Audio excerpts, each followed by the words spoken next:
Okay, so I just finished watching the Thunderbolts, and I actually really enjoyed a whole lot of it. I just mentioned in a short video about the pro-Putin messaging at the end, and that's a little bit weird. But the rest of the movie, really kind of fucking great. There were many things in there that I enjoyed. The idea of like finally showing a little bit of emotional talk and like, hey, it's important to hold space for each other and to listen. And Yelena really does that kind of well with Bob, and you could see that like with her father trying to connect with her, he doesn't do it all too well himself. And that's kind of a thing that I think maybe some different generations can understand, that their older Eastern European parents don't really have the ability to hold space all too well, kind of suck at it. At least like my parents aren't too great at it, and a lot of other people I know with Eastern European parents do not have parents that actually listen and hold space for them. Seeing Red Guardian really fuck it up kind of landed and made sense for me as well. But another thing I super loved about this movie is that it really had elements of metamodernism for me, and I'm fucking obsessed with metamodernism lately. And the way that I see it is that there's modernism, postmodernism, and now metamodernism. And a lot of people will give you better, deeper philosophical conversations, but just for the sake of art, modernism was... Oh, fuck this. Someone just ring the fucking doorbell. Someone just ring the fucking doorbell. Okay, I'm coming. Okay, so here we go. Modernism was up until the 1960s or so, and I think is like considered from like... When did modernism start? Who fucking knows? Shit. I'm really trying to talk about modernism without knowing the start date. The point is, I know the message of modernism. It's kind of like an onward and upward, like all of humanity is progressing and advancing in the name of science and development, and really had this strong belief in the human spirit and all that shit. And the whole point is that postmodernism came along and said like, hey, I appreciate the whole development, but what about black people? What about women? And what about other people of color? And what about LGBT people? And all the people that you're kind of like trashing underfoot in order to develop yourself. Like, this kind of whole grand narrative sucks, and I don't believe it. And so the main idea of it is that like modernism is kind of like really sincere and believing in itself, and postmodernism is really ironic and distant and cynical and whatnot. And this goes into many things. You could see it in a lot of political discourse as well. A lot of postmodern art is super cynical, just dark and depressing. Life sucks. Guess what? Yeah, that's it. And there's no solution. Let's just watch everybody suffer. And it becomes kind of like dark. And I think a lot of people feel that as well. And, the void, he's kind of right. You can't invalidate what he's saying, and just hold space for that a bit and really think about it. There kind of is no fucking point, and it's kind of not cool to talk about that, or it's kind of a little bit too dark to talk about that. There's always like, hey, we got to be onward and up, or you can't get too really into those thoughts. Those are unsafe thoughts, and they are unsafe thoughts. And to actually see those thoughts represented here really fucking landed for me as well.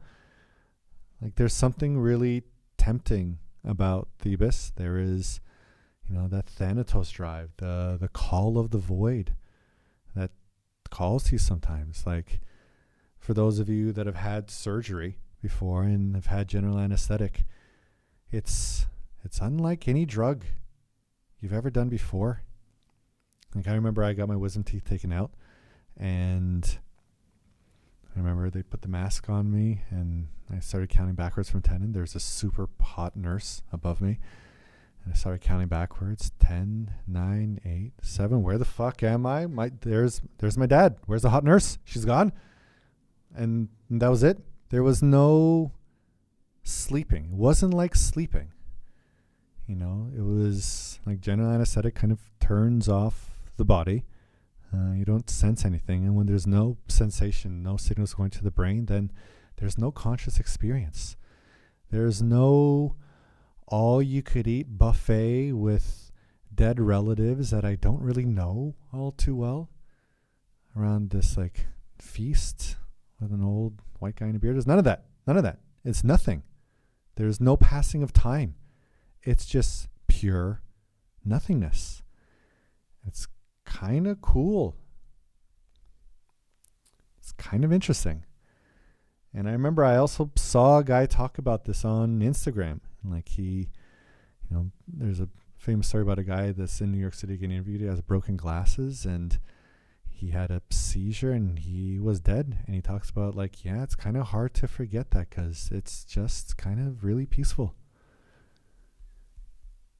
And it's a little bit scary. And so like Talk of the Abyss and Talk of the Deep and Talk of the Void is kind of anti-life. It's not very pro-life, but the Call of the Abyss is there. And I like that they represented it. Like after Discount Captain America winds up getting touched by the Sentry, you kind of see him staring down the elevator. And just staring into the void and staring into the abyss is so tempting sometimes. Like I just finished reading Orbital, which won the Booker Prize last year. It's a fucking great book.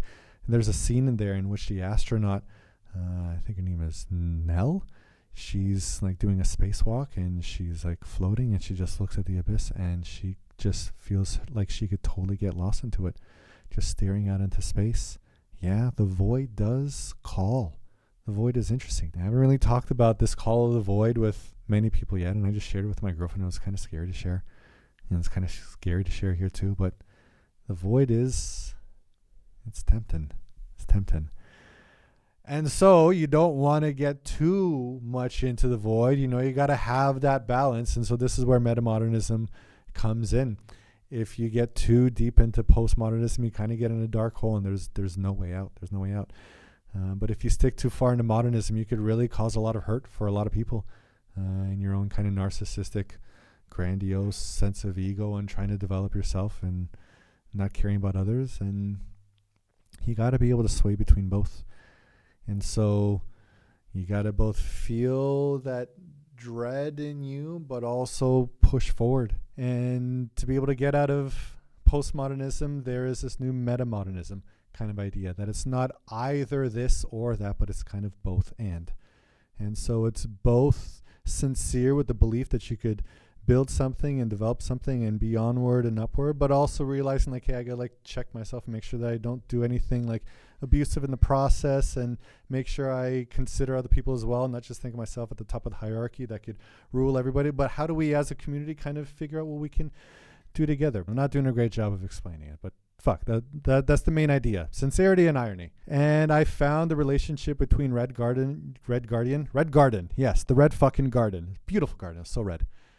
I found the relationship between the Red Guardian and Yelena kind of representing that. Like he definitely was of the modernist era of like onward and upward, just like don't talk about your emotions. I don't know how to talk about them anyways. Let's just fucking move forward, onward and upward, right? For the greater glory.